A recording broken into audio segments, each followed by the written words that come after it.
Muy buenas tardes y noches a todos ustedes.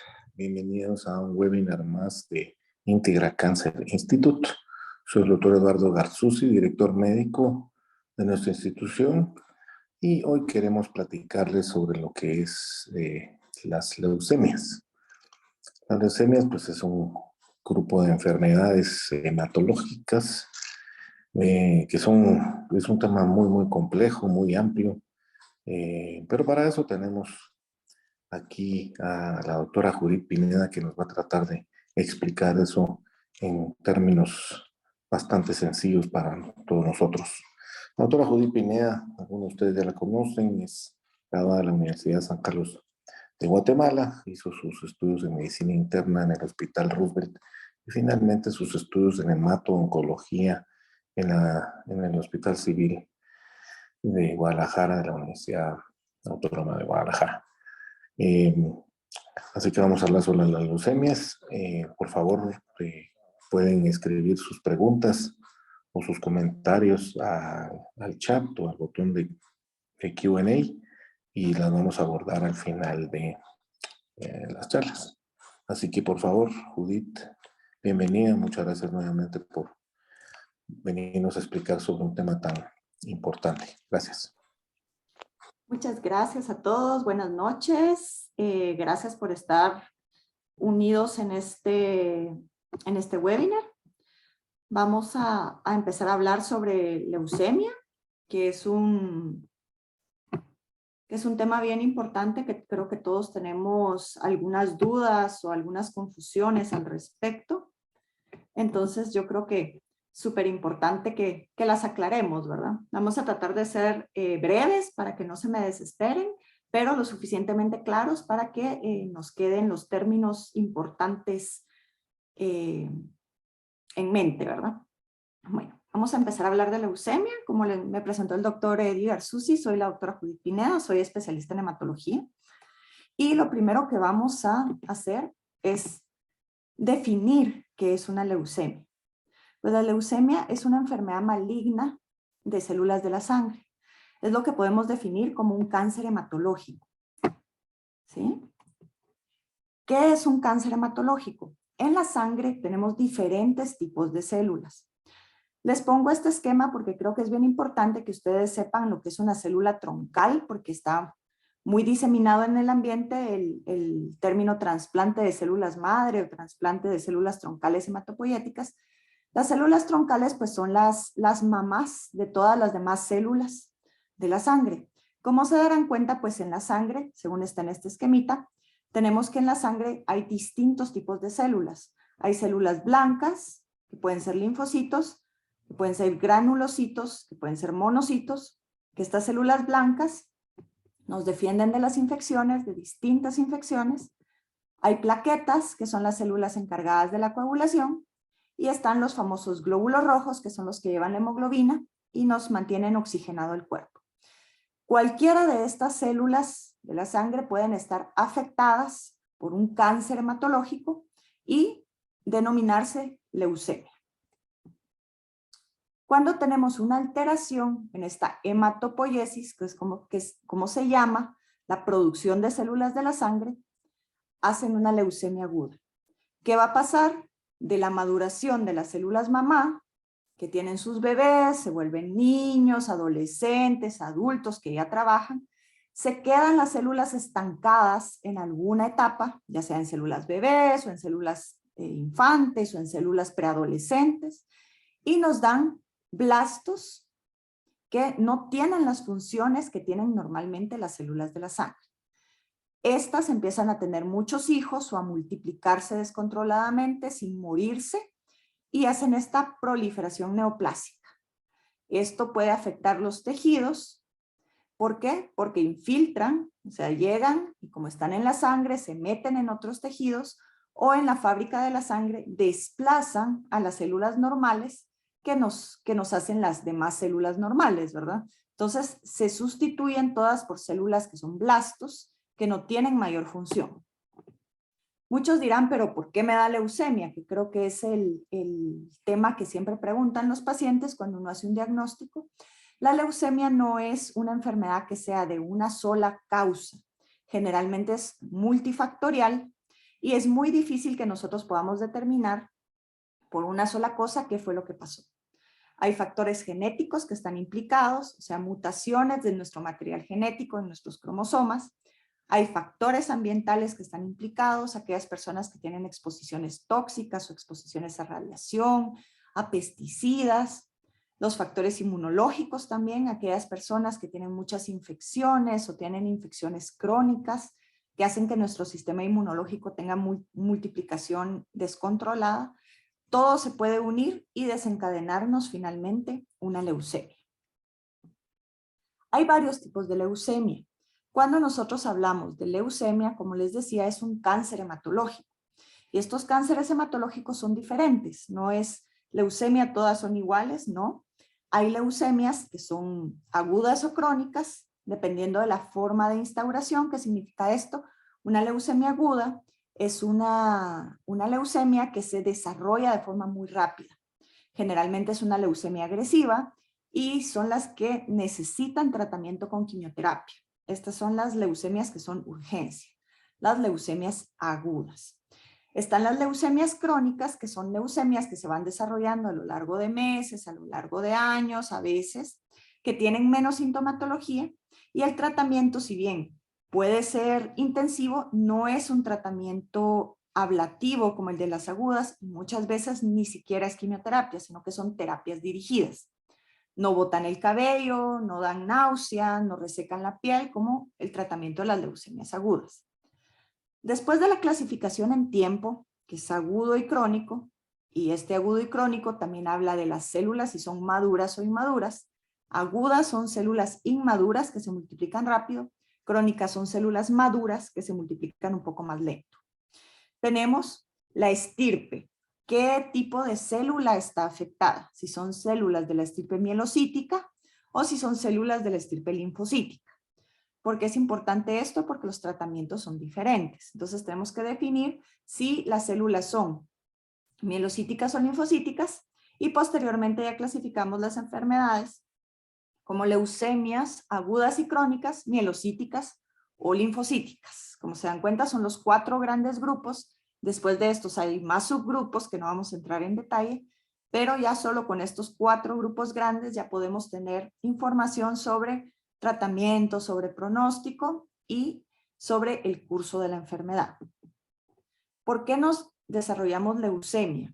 Ya vimos que es multifactorial, que no solo hay un factor que diga, bueno, por esto me pasó la leucemia, sino que a nivel de las células, ¿qué va pasando? Tenemos una célula normal, luego hay algunas mutaciones en las células troncales o en las células madre. Estas mutaciones se van haciendo más profundas y se van haciendo más constantes en las células hasta que estas células son las que más se multiplican.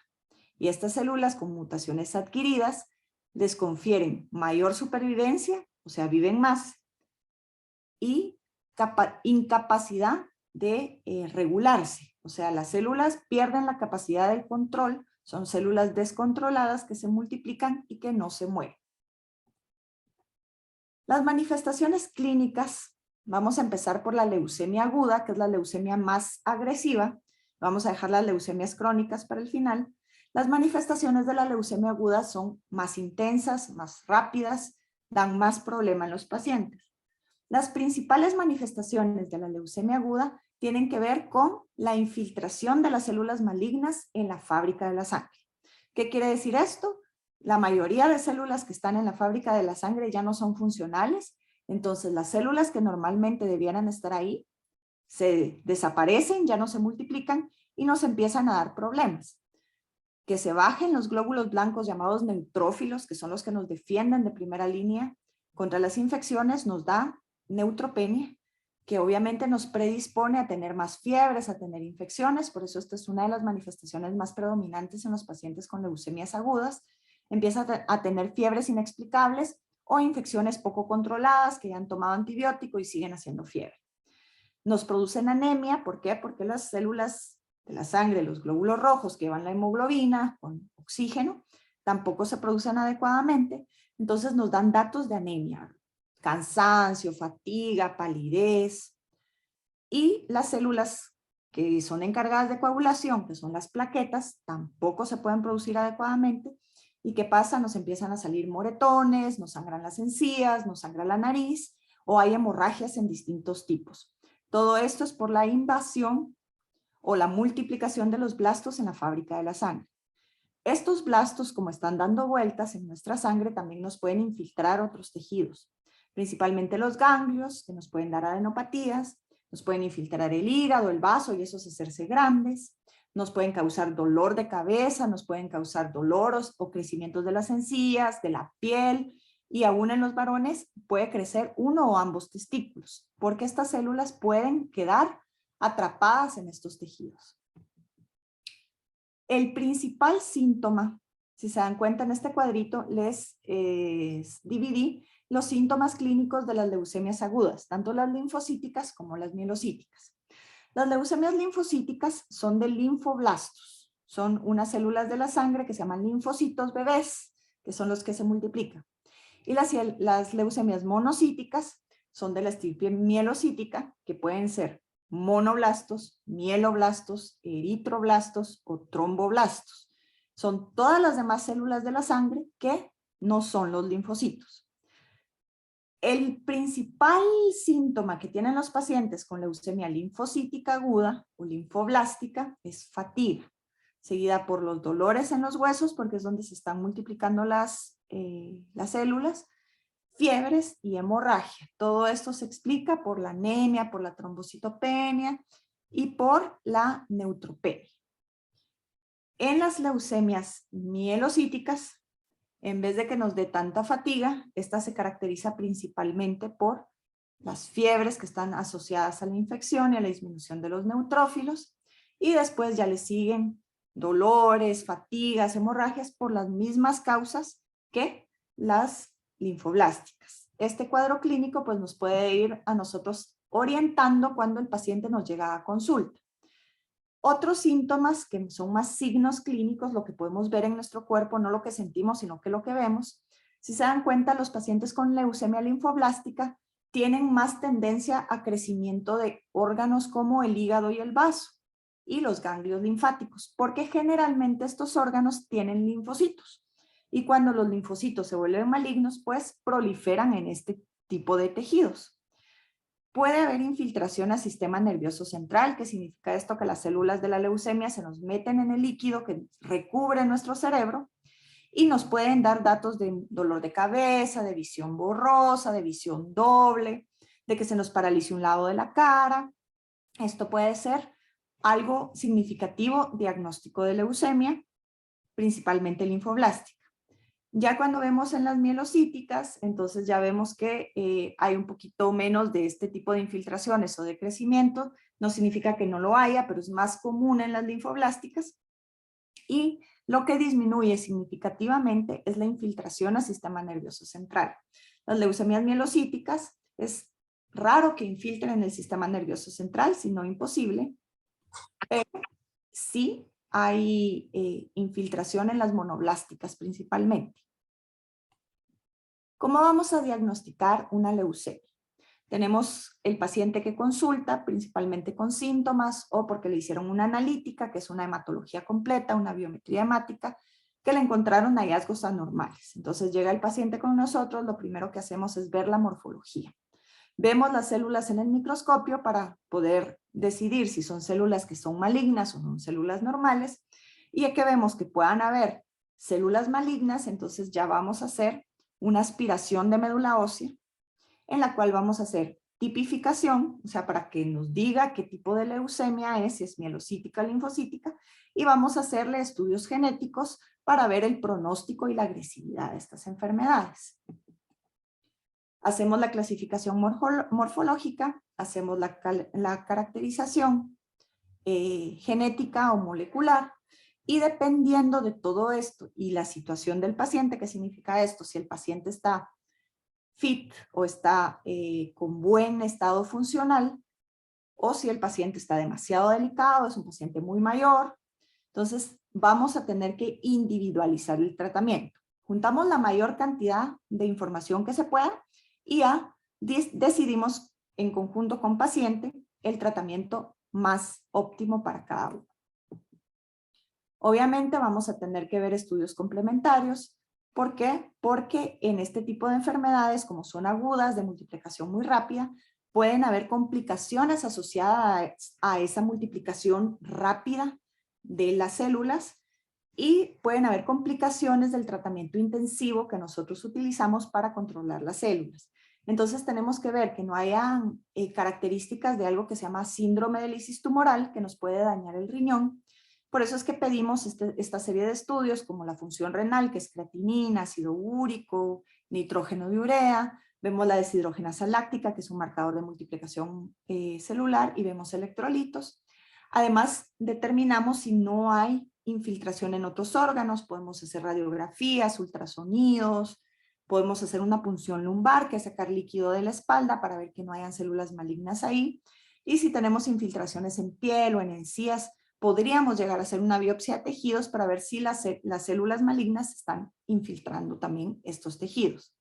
Como vimos que cada tratamiento es individualizado, pues tenemos que ver el estado funcional de los pacientes. Eso como lo vamos a ver con escalas de funcionabilidad de los pacientes, como es el ECOG, que es una escala funcional que se utiliza internacionalmente, pero también tenemos que estar viendo cómo funciona el corazón del paciente, hacemos un ecocardiograma, nos aseguramos que no tenga infecciones por virus crónicos como hepatitis B, como hepatitis C, como HIV, que pueden complicar el tratamiento antes de planearlo e iniciarlo.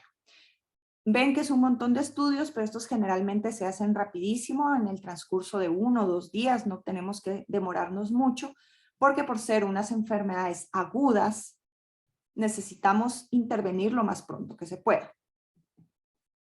Para nosotros poder decir o contestarles a ustedes, mire, qué tan agresiva es mi enfermedad, pues tenemos diferentes factores pronósticos que tenemos ejemplificados en esta tablita. Tenemos factores desfavorables que nos pueden decir que la enfermedad se va a comportar de forma más agresiva y nosotros tendremos que ser más agresivos en el tratamiento, que tienen que ver con el tipo de las células que se muten. Eso es lo que les decía, que a pesar que ya clasificamos en una leucemia linfoblástica aguda, hay otras características que nos dicen que puede ser de mal pronóstico, como que tengamos muchas células blancas dando vueltas en nuestra sangre, que tengan ciertas características como que sea una leucemia Pro B o una leucemia T, que tengan un cariotipo complejo. ¿Esto qué significa? Que tengan muchas mutaciones genéticas cuando hacemos el estudio genético, no que tengan solo una, sino que tengan varias. Obviamente las edades, ¿sí? Entre más mayor es un paciente o más comórbido sea el paciente, más pronóstico desfavorable puede tener. Damos esteroide en estos pacientes para el tratamiento y si el paciente no responde bien al esteroide, entonces eso significa que va a tener un pronóstico desfavorable. Y también que cuando demos el tratamiento, después de 3 meses, hagamos una enfermedad residual mínima, que eso significa ver en su médula ósea cuántas células quedaron y todavía haya células malignas, porque en 3 meses ya no tenemos que tener evidencia de células malignas. Esto es en la linfoblástica. En la mieloblástica es bastante parecido, obviamente porque son diferentes tipos de leucemia con diferentes tipos de célula, pues tenemos otro tipo de mutaciones que nos pueden decir que es de mal pronóstico y otro tipo de clasificación que es primaria o secundaria.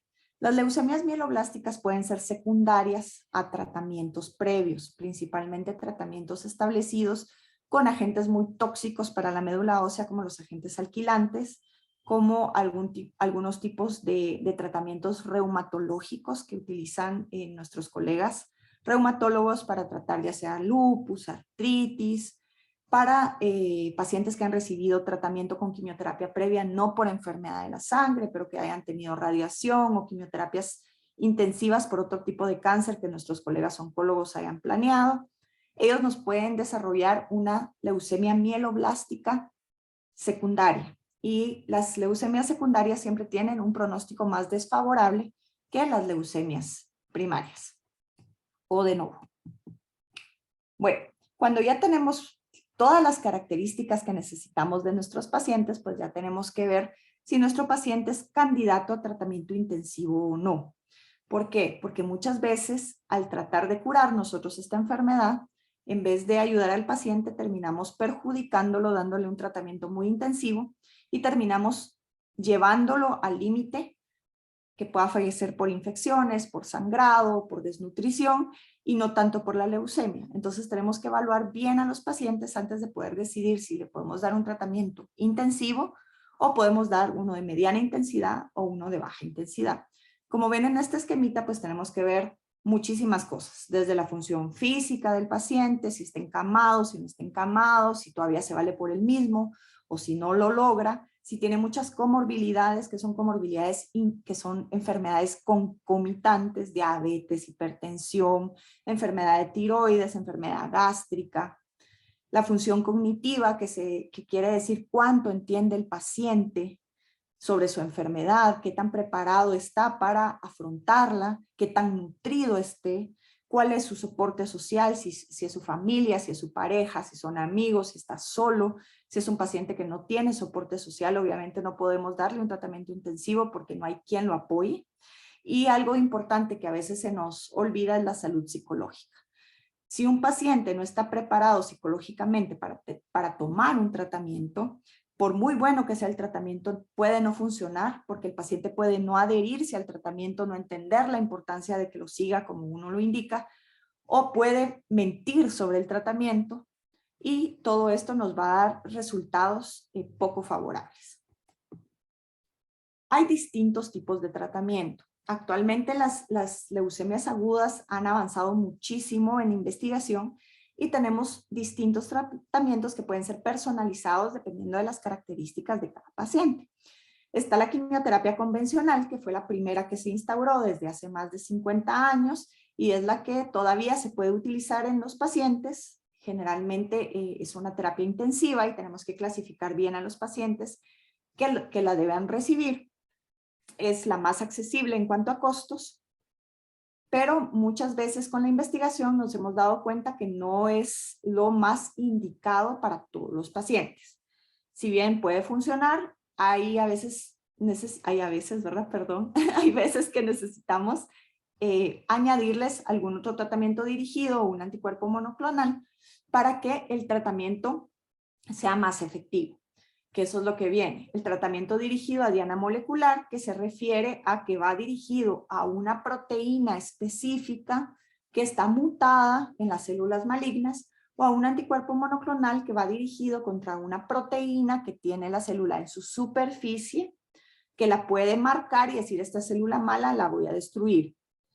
Y posteriormente, pues ya tenemos el trasplante de los progenitores hematopoyéticos y el tratamiento con células T con receptor quimérico de antígenos, que este último tratamiento es un tratamiento muy novedoso que actualmente en el país todavía no contamos con él. Bueno, ¿cómo hacemos para elegir el tratamiento? Entonces vemos que esto es un círculo y que todo está relacionado. Tenemos que considerar todos los factores para tener en cuenta para nosotros poder dar el mejor tratamiento.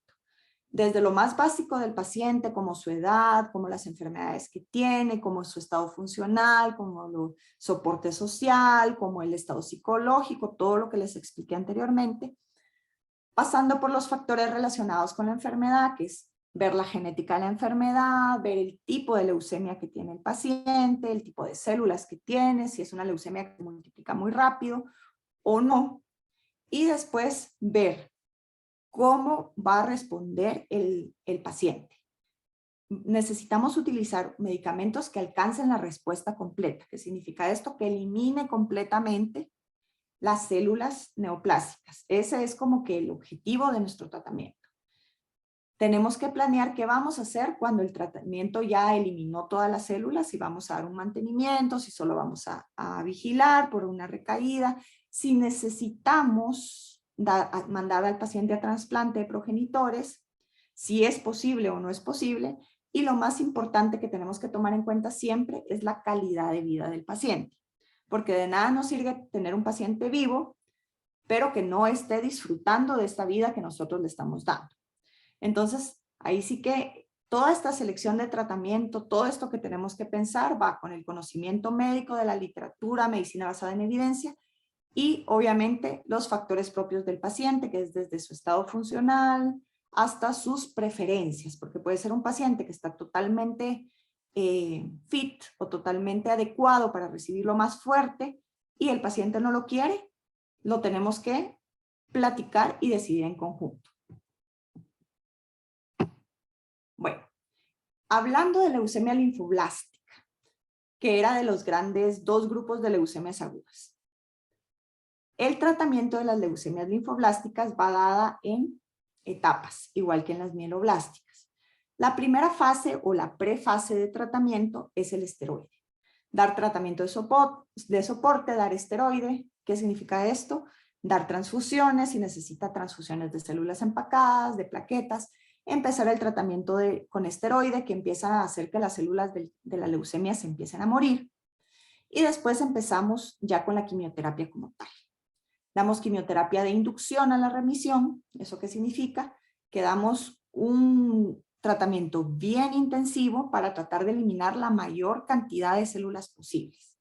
Esa etapa de quimioterapia es común a todos los pacientes, con algunas variaciones dependiendo de toxicidades, de comorbilidades, de estado del paciente, y nos va a llevar a tener una enfermedad en remisión completa.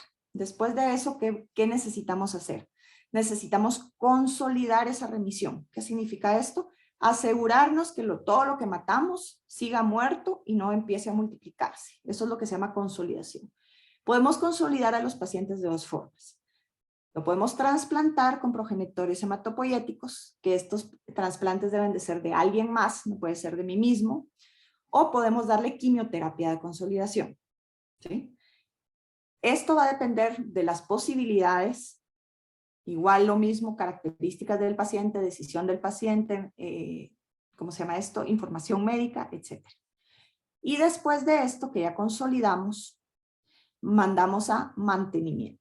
¿Qué significa mantenimiento?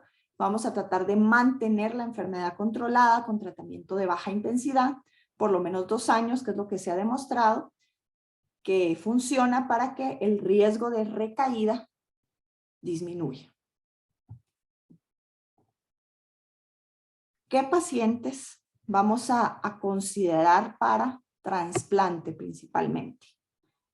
Aquellos pacientes que son refractarios al tratamiento de primera línea, aquellos pacientes que recaen por primera vez, o aquellos pacientes que después de que les dimos el tratamiento de inducción súper intenso, no logramos entrar a eliminar completamente las células malignas, ¿verdad? Entonces ahí empezamos a considerar como única opción curativa el trasplante de progenitores.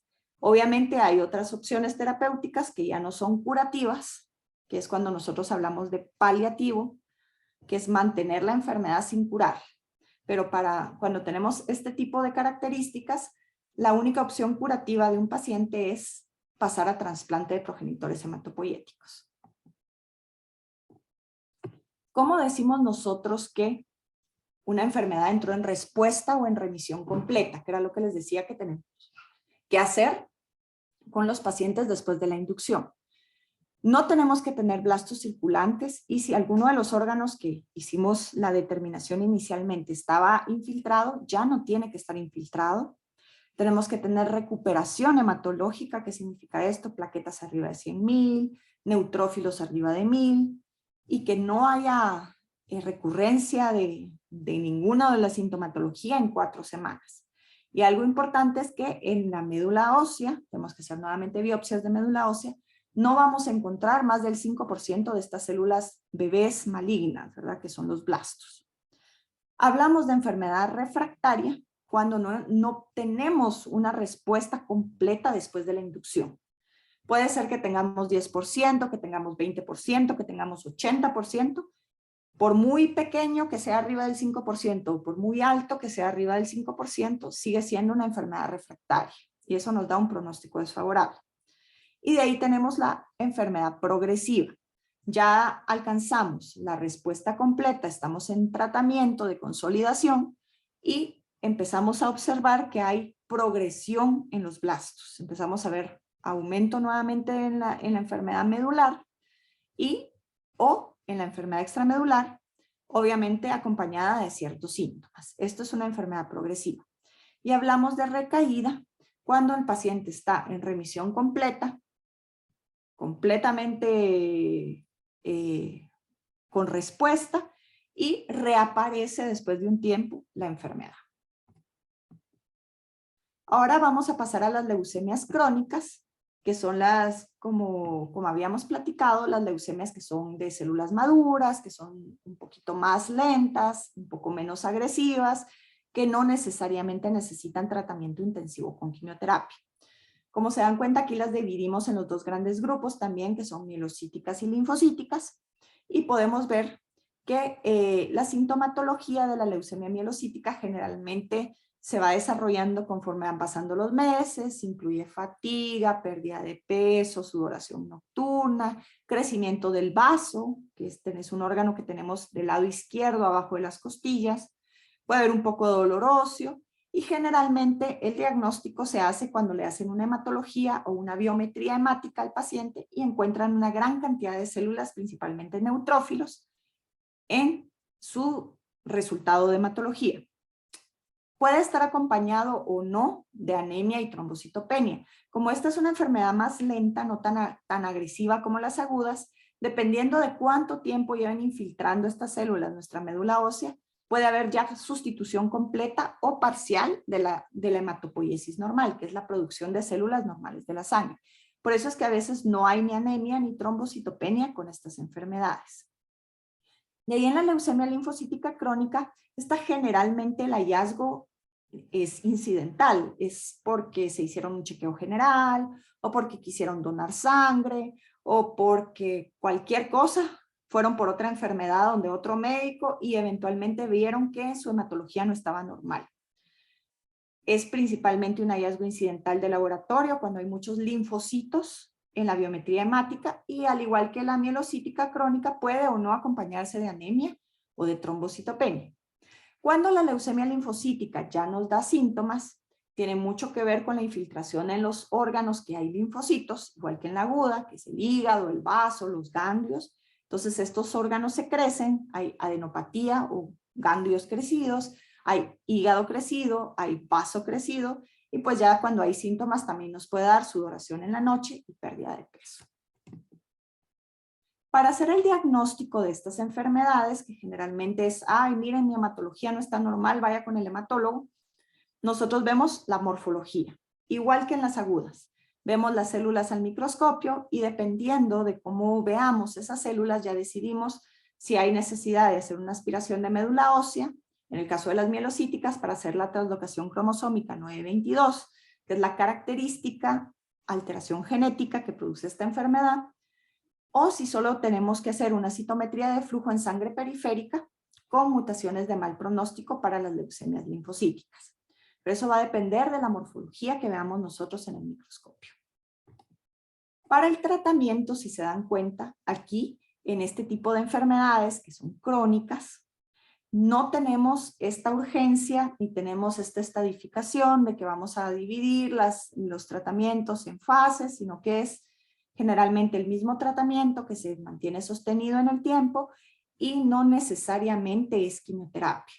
Las mielocíticas crónicas, la quimioterapia salió de la mesa de las propuestas entre médicos y pacientes desde hace 30 años o tal vez un poquito más. Usamos un tratamiento oral que son inhibidores de tirosincinasa, que se ha demostrado que tienen una respuesta completa en este tipo de enfermedades. Y en las linfocíticas crónicas tenemos aún la posibilidad de hacer el diagnóstico y no dar tratamiento hasta que la enfermedad progrese. Y tenemos medicamentos que tampoco son quimioterapia, que también son tomados, que se pueden utilizar. Obviamente, también no podemos sacar de la mesa todavía en las linfocíticas crónicas el uso de la quimioinmunoterapia, que todavía hay estudios que indican que puede ser útil en algunos pacientes. Considerando también que los tratamientos orales, tomados o ambulatorios, como quieran decirle, son efectivos, pero también tienen un costo elevado y generalmente son sostenidos a través del tiempo, o sea, como una pastilla para la presión, como una pastilla para la diabetes, que tenemos que estar manteniendo. Entonces, sí tenemos que tomar en cuenta también estas indicaciones para la hora de decidir el tratamiento de las leucemias crónicas. Con las leucemias crónicas es importante hacer el diagnóstico para decir tratamiento y, como les digo, por el curso de la enfermedad, que es más lento, que es menos agresivo, pues las opciones de tratamiento ambulatorio, no hospitalizado y oral, pues están más sobre la mesa que con el otro tipo de leucemias agudas. Y aquí les dejo de último unas diferencias entre las leucemias, que creo que es lo más importante que necesito que se me lleven a casa o que se quede con ustedes, es que hay varias diferencias entre la leucemia. Cuando nos dicen hay leucemia, no necesariamente es todo es lo mismo, todo tiene quimio, todo es muy agresivo, sino que es, bueno, ¿qué tipo de leucemia tengo? ¿Es aguda o es crónica? Primero, ¿qué células tiene? ¿Son células mielocíticas o linfocíticas? ¿Qué pronóstico tengo? Si es una enfermedad crónica, generalmente tengo mejor pronóstico que una enfermedad aguda, y en las enfermedades agudas va a depender de otras variables, cuál va a ser mi pronóstico. Y que los tratamientos no son iguales. Si en las leucemias crónicas tengo opción a usar tratamiento oral menos intensivo, pues lo vamos a optar. Y si en las leucemias agudas lo que necesito es un tratamiento intensivo y mieloablativo, pues lo vamos a optar. Entonces, ¿qué nos quedamos como mensaje? Que tenemos que estar atentos a la sintomatología, o cuando alguien nos diga en una hematología control que hay algo anormal, que hay que ir con el hematólogo, no dejarlo a tiempo. Estar pendiente de las exposiciones de riesgo, pesticidas, tóxicos, radiación, los antecedentes familiares son importantes. No necesariamente son hereditarias estas enfermedades, pero como compartimos material genético con nuestra familia, si alguien tuvo una mutación en mi familia cercana, mi material genético está susceptible a tener una mutación. Entonces, sí tenemos que estar más pendientes. Tenemos que estar pendientes si usamos medicamentos de uso crónico, como enfermedades autoinmunes, neurológicas, como azatioprina, como metotrexate, como ácido valproico, carbamazepina, que nos pueden causar daño a nivel de la médula ósea cuando las tomamos en larguísimo plazo. Hay personas que la toman desde la infancia. Y lo más importante es consultar oportunamente. Entonces, esto es lo que yo les tenía preparado para ustedes aquí. Si tienen alguna duda, me pueden escribir o pueden escribir a la página de Íntegra para dudas, comentarios que les surjan después. O si no, pues ahorita en las preguntas y respuestas, pues estoy abierta a poder responderles sus dudas. Muchísimas gracias, Judith. La verdad es que un tema muy amplio, pero excelentemente explicado, así para los que no entendemos tanta tecnicalidad. Tenemos una pregunta por el momento de Maribel Álvarez, que nos acompaña. Mi hija de 17 años tiene trombocitopenia, dice. ¿Qué control tiene que llevar y qué factores lo pueden activar? Gracias. Bueno, hay que ver primero cuál es la causa de la trombocitopenia, porque no todas las citopenias o toda la disminución de las células de la sangre tienen que ver con cáncer, ¿verdad? Entonces, primero hay que identificar qué es lo que le está causando la trombocitopenia. Segundo, pues dependiendo de qué sea lo que le está causando la trombocitopenia, hay que llevar un chequeo. Generalmente es cada 3 o cada 6 meses si es una enfermedad benigna. Y pues nada más. No estar pensando en que va a desarrollar una leucemia, porque generalmente las leucemias, cuando se presentan con trombocitopenia, se presentan de nuevo, o sea, ya tendría la leucemia. Entonces hay que saber qué es la causa que tiene o por qué es que tiene la trombocitopenia. Otro tema también muy amplio que podemos separar. Ahora, obviamente las leucemias son mucho más frecuentes en los niños que en los adultos. Para tal vez alguna oyente que nos quisiera saber sobre cuáles son las diferencias más importantes entre manejo de los pacientes con leucemias en niños y adultos? Bueno, la verdad es que la leucemia es tan frecuente en niños como en adultos. Generalmente, como es el cáncer más común en los niños, o sea, a los niños no les da, como a nosotros los adultos, el montón de cánceres, ¿verdad? Sino que ellos tienen poca incidencia de cáncer y la leucemia es uno de los más incidentes en los niños, pero no significa que los adultos no nos den leucemia. De hecho, me atrevo a decir que hay más adultos diagnosticados con leucemia que niños diagnosticados con leucemia. Entonces, la diferencia en el tratamiento pues va a ser bien intrínseca al funcionamiento de cada quien, ¿verdad? Que era lo que les decía. Obviamente un niño está funcionalmente mucho mejor que un adulto de 70 años, ¿verdad? Entonces, generalmente los tratamientos en los niños son más intensivos. Y como el tratamiento es más intensivo, la posibilidad de que un niño se cure es mucho mayor que un adulto. Por eso es que vemos que las cifras de curación en los niños rondan el 80% y nosotros tenemos entre 20 y 40% de posibilidad de curarnos, ¿verdad? Entonces, más que todo en eso es lo que influye. Y las dosis en niños son incluso más fuertes, Son ¿verdad? más altas, exacto. O sea, el niño tiene una tolerancia mejor a este tipo de tratamientos. Entonces, pues, o sea, su cuerpo está nuevo, ¿verdad? Y generalmente no tienen otras enfermedades, no padecen de la presión, no padecen de diabetes, no padecen de tiroides, no han tenido hijos, que para las mujeres es un factor desgastante, ¿verdad? Porque es parte de están dándole parte de su propio ser a alguien más, ¿verdad? Entonces, sí, aguantan más que nosotros los adultos, ¿verdad? Y también su tasa de curación es mayor. ¿Por qué? También porque su material genético está más intacto, ¿verdad? O sea, no tienen tanta mutación ni tanta exposición a tóxico como nosotros a lo largo de la vida. Entonces sí hay factores que nos dicen que los niños les va mucho mejor, que responden mejor, que aguantan más tratamientos intensivos. Y pues ahí está la respuesta a por qué ellos se curan más que nosotros, diré. Yo sé que la UNOP ha hecho muchos estudios sobre mutaciones específicas que se han encontrado en nuestras poblaciones aquí de Guatemala y de otros lugares aquí en Mesoamérica. ¿En adultos también se ha encontrado alguna firma o alguna característica que sea más prevalente que lo que se refiere para la literatura general? Bueno, sí, la verdad es que sí. De hecho, INVEGEM estaba haciendo, creo que ya terminó el estudio, estaba haciendo un estudio de ciertas mutaciones de mal pronóstico tan prevalentes eran aquí en la población, porque pues obviamente por nuestra mezcla genética no somos igual que los demás, dirían.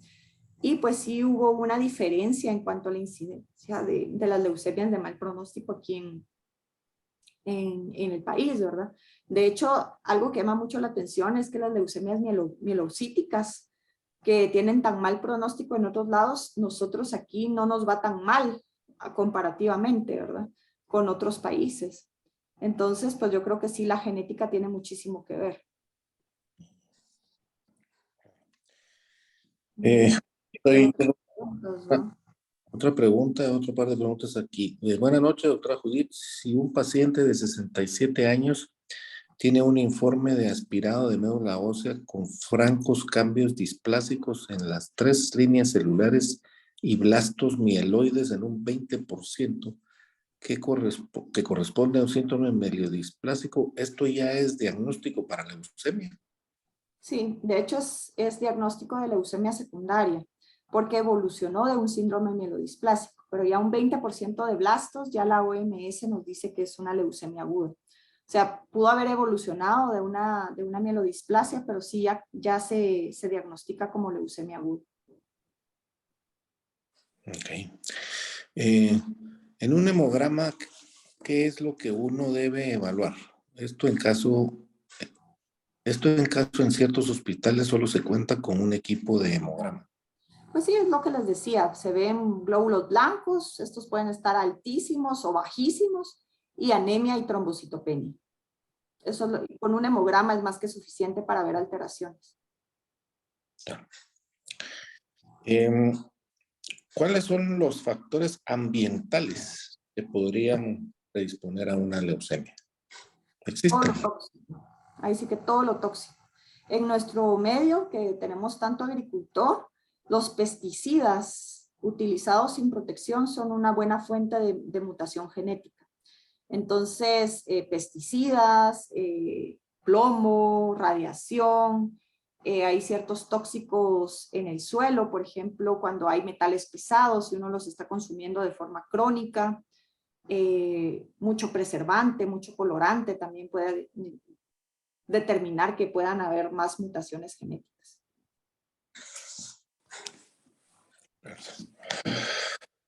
Hay el cigarro, que se me había olvidado, pero ¿Perdón? importante también. ¿Cuál? El cigarrillo, el Ah, sí. tabaquismo crónico, diría. Sí. Eh, Otra pregunta aquí, ¿cuántas personas logran salvarse realmente con estos tipos de leucemia? Por ejemplo, muchos niños no logran salvarse y en anuncios ponen que 7 de cada 10 niños se salvan y eso no es verdad. Pues bueno, el tratamiento no es tan efectivo, entonces realmente hay un tratamiento que pueda curar estas leucemias. Sí, de hecho los niños sí, sí es cierto, se salvan el 8 de 10, estaría yo dispuesta a decir, y sí es cierto, estadísticamente es cierto, y en las estadísticas de UNOC también es cierto. Hay tratamientos que pueden curar, sin embargo, no todos los pacientes se van a curar. Los niños se curan más que los adultos, que era lo que yo les estaba diciendo.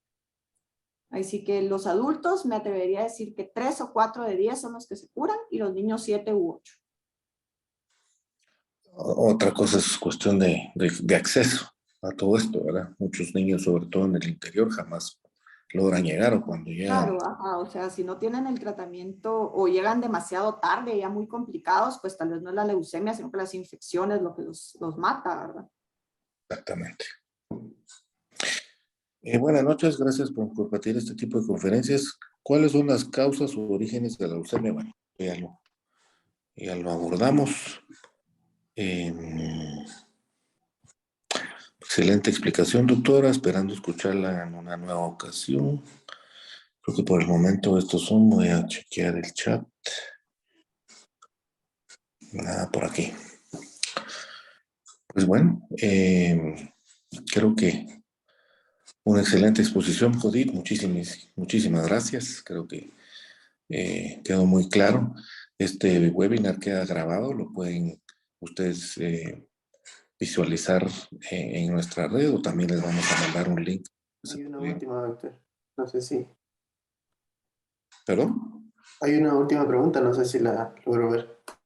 Vamos a ver.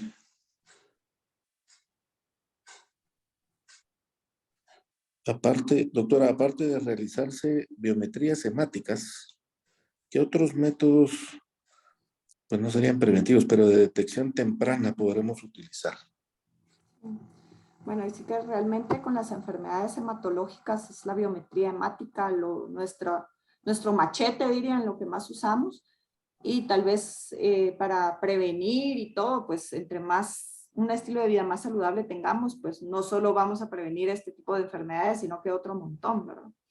Entonces, lo único que podemos hacer para prevenirlo es un estilo de vida saludable. Ejercicio, nutrición, dejar los hábitos tóxicos. Y si estamos en trabajos de riesgo, por ejemplo, si estamos en agricultura o trabajamos con químicos o trabajamos con radiación, los técnicos de rayos X, por ejemplo, los radiólogos, estar midiendo sus niveles de radiación para prevenir el desarrollo a futuro de estas enfermedades. Ok. Eh, ¿La enfermedad tiene algún lugar, o sea, países con mayor prevalencia o regiones con mayor prevalencia, tanto en el mundo como por acá en nuestro país? Bueno, ahí sí que tenga conocimiento de prevalencia como tal. Aquí en Guate es complicado decirlo. Nosotros miramos mucho Costa Sur, por ejemplo, pero yo creo que es por a dónde consultan, más bien. pero que hayan estudios que digan en qué región hay más prevalencia de esta enfermedad. No tenemos desafortunadamente ese tipo de estadísticas. Y pues obviamente los países occidentales y los judíos tienen un poco más de prevalencia de leucemias que el resto del mundo, más que los asiáticos, por ejemplo. Y los pacientes de raza negra tienen peor pronóstico, desafortunadamente, a pesar de que no se enferman tanto como los occidentales, al tener una leucemia. Muy bien. La última pregunta y clásica, que de todos, por supuesto, la información sobre pues cómo está el tema del trasplante de células aquí el trasplante de médula ósea aquí en Guatemala. Este trasplante es un trasplante que es halogénico, no es autólogo. Entonces no hay trasplante en adultos, no hay trasplante aquí en Guatemala. En UNOP están empezando a hacer los trasplantes halogénicos. No hay una gran experiencia todavía nacional, pero sí empezaron a trasplantar a los niños con indicación de alotrasplante. Y pues esperemos que no más allá de un año estemos trasplantando ya adultos también aquí en Guate, pero ahorita por lo pronto adultos no hay, tienen que salir. Y niños, pues me imagino que deben de cumplir ciertos requisitos en UNOP para que los puedan trasplantar. Y obviamente el precio creo que anda por los miles de dólares o cientos de miles. Sí, yo creo que los trasplantes halogénicos son bastante onerosos. Tal vez en quetzales estarán rondando millón y medio a la hora de que empecemos a hacer los privados, ¿no? Sí.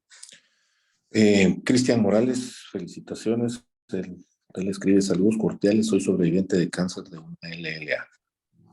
Felicidades, Cristian, y es muy grato conocer a un sobreviviente de cáncer más. Creo que esa es la última. Pues de nuevo, muchísimas gracias, Judith. Excelente exposición y muchas gracias a todos ustedes por acompañarnos una vez más. Ojalá esta información les sirva. Como les decía, este webinar queda grabado, lo pueden volver a consultar, se les va a mandar un link o también en nuestra página web y lo pueden compartir con sus familiares y amigos. Que pasen muy feliz noche y nos vemos a la próxima.